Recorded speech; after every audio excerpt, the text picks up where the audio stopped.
Rigor. Huwag mong sasaktan anak ko! Saan mo ginagawa dito? Hindi mo pinalaya sa gitahin, ha? Mas hayop ka! Lumayas ang anak ko dahil sa lahat ng kababuyan na ginawa mo. At napilitan siyang sumama sa lalaking kasing sama mo! Ano napilitan? Ginusto niya yun! Mas pinili niya sumama sa lalaking umamoy sana! At ikaw! Hindi ba pambababoy din ang ginawa mo sa kanya?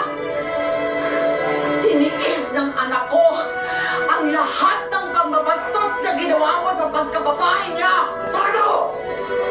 Hindi ako nagtiis! Ginusto siyang pagkalalaki ko!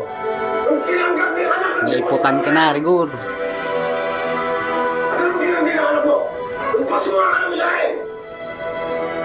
Ipunta ako sa ulo! Kapag nakita ko yung anak mo, papatayin ko yan! Dapat hayop mo! Hayop niya ka! Diyos ko! Kinulong mo ang friend ko na parang hayop! Magpasaan ka ba sa hayop? Kahit bakla ako na dapat ako sa'yo, hindi ako natatakot! Hayop ka! Yan na, ang pati mo na kaldero. Bong!